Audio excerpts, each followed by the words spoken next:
اس کو بھی نہیں نکالنے دیا، بعد میں اس کی جلی ہوئی لاش ہم نے نکالی۔ تو بھارت کا تو یہ آئے روز یہی سسٹم ہے کہ وہ ہماری آرمی سے تو لڑتے نہیں ہیں، وہ تو سیولین آبادی کو ہی نشانہ بناتے ہیں، کیونکہ وہ ڈرتے ہیں، ظاہر سی بات ہے ہماری آرمی کا مقابلہ تو وہ کر نہیں سکتے۔ جاوید صاحب، کیا جذبہ ہے لائن آف کنٹرول کے عوام کا اس طرح کے حالات میں؟ آپ بڑے مشکل حالات میں یہاں ڈٹے رہے، موجود رہے، آپ نے اپنا علاقہ اجاڑا نہیں، آپ ہجرت بھی کر سکتے تھے، مظفر آباد جا سکتے تھے، لیکن آپ لوگ یہیں پہ موجود ہیں مسلسل اور مقابلہ کر رہے ہیں۔ تو آپ کیا پیغام دینا چاہیں گے پورے ملک کے دیکھنے والوں کو، اور خصوصاً لائن آف کنٹرول کے اس پار کیا پیغام دینا چاہیں گے اس جذبے کے اعتبار سے تناظر میں؟ انشاءاللہ جی، ہم نے پہلے بھی ڈٹ کے مقابلہ کیا ہے اور آئندہ بھی ہم اسی جذبے کے ساتھ انشاءاللہ مقابلہ کریں گے۔ ہم نہ بھاگنے والے ہیں اور نہ ہم اپنے ادھر کے کشمیریوں کا ساتھ چھوڑنے والے ہیں۔ جب تک اس معاملے کا کوئی حل نہیں ہوتا انشاءاللہ ہم ان کے شانہ بشانہ کھڑے ہیں۔ جی ناظرین، جیسا کہ آپ نے دیکھا کہ لائن آف کنٹرول کے عوام کے جذبات کتنے زبردست ہیں اس ملک کی حفاظت کے لیے، اور انہوں نے جو کردار ادا کیا بڑے مشکل حالات میں، اور طویل عرصہ یہ لوگ متاثر رہے گولہ باری سے۔ اور ہم ایک اور ہمارے ساتھ بزرگ شخصیت موجود ہیں، لواتی کے رہنے والے ہیں، ان سے ہم گفتگو کریں گے۔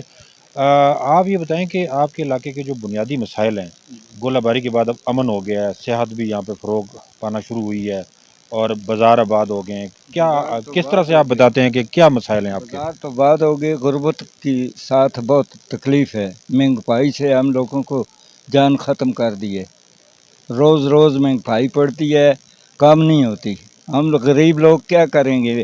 انڈیا کے ساتھ ہم لوگ ادھر مقابلہ کریں گے کہ اپنے پیٹ کے لیے مقابلہ کریں گے؟ ہم تو کچھ نہیں کر سکتے۔ اس وقت انڈیا کا جو نالا آ کر کے یہ سیلاب بنایا ہے، ادھر ہمارا گاؤں ڈوبنا والا ہے، ہمارے ساتھ کوئی امداد اللہ کی ہے اور وہ کسی کی امداد نہیں ہے۔ جا کر دیکھو نا، جھیل کتنا بنا ہے، پورا گاؤں بیچ آتا ہے وہ انڈیا کا نالا آ کر۔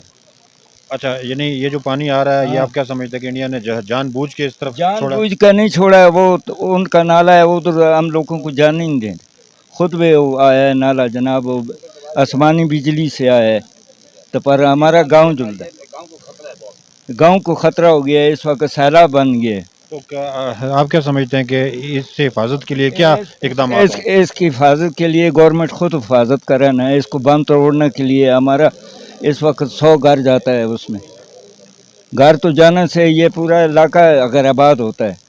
انڈیا تو خوش ہے کہ ادھر سے وادی ختم ہو، اگر ہم لوگ وادی سے چھوڑتے ہیں تو ہمارے 10 منٹ بھی ادھر کوئی نہیں آنے دیتا۔ ہمارے ساتھ لوات کنڈیاں کی ایک اور شخصیت ہے، ملک الف دین صاحب، وہ موجود ہیں، وہ کچھ بنیادی مسائل ہیں لوات کے، وہ بتانا چاہیں گے کیا مسائل ہیں بنیادی لوگوں کے یہاں پہ؟ مسائل بہت ہیں جس ہم بیان نہیں کر سکتے، لہذا بات ہے ہمارے ساتھ زیادتی ہوتی ہے نا بھائی۔ بے نظیر پروگرام بنا، وہ بھی ہمارے گاؤں کو پائن لوات اور کنے کو، یہ پورے 2 وارڈ ہیں وہ خالی ہے، اس کے گورنمنٹ نے کسی نے نہ بھی ادھر نہیں دیکھا ہے۔ ابھی احساس پروگرام ہے، وہ بھی 4 آدمی کو ملتا ہے، 10 آدمی کو ملتا ہی نہیں ہے۔ غریب لوگ ہیں ہم، نہ بھائی ہم بڑی مشکل سے گزارا کرتے ہیں، پھر بڑی مشکلات ہے نہ بھائی ہمارے علاقے میں، اور سرور دوبارہ کتنا جو ہے نہ بھائی ہمارے گاؤں کا تو احساس پروگرام وہ بھی ملے، اور اس کے بعد بجلی کا معاملہ بھی ہے، بجلی کی نہ بھی کبھی کبھی آتی ہے کبھی بھی نہیں آتی، اور اس کے بعد بلیں بہت آتی ہیں۔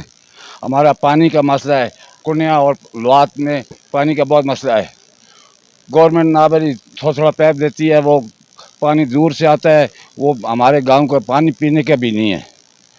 تو انڈیا بھی ہمارے سامنے ہے، ہم نے نہ بھی 15-16 سال انڈیا کا مقابلہ کیا ہے، اور گورنمنٹ کو ہم نے بتایا کہ ہمارا کوئی دیکھ بھال کریں، وہ انہوں نے کوئی بھی نہیں کیا نہ بھائی، آتے ہیں جاتے ہیں نہ بھائی، ابھی بھی ایسی حالات ہے۔ یہ جھیل آج بن گئی ہے نہ بھائی، یہ پورا گاؤں کو خطرہ ہے، آپ ادھر جا کر دیکھیں نیچے، تو یہ 200 گھر ہے، یہ کبھی بھی نہ بھی جانے والا ہے یہ علاقہ۔ ہاں، آپ نے دیکھا اور سنا کہ لائن آف کنٹرول کے نیلم ویلی سیکٹر کے عوام کا دفاع وطن کے حوالے سے کیا جذبہ ہے، اور ان کی قربانیاں کس قدر ہیں۔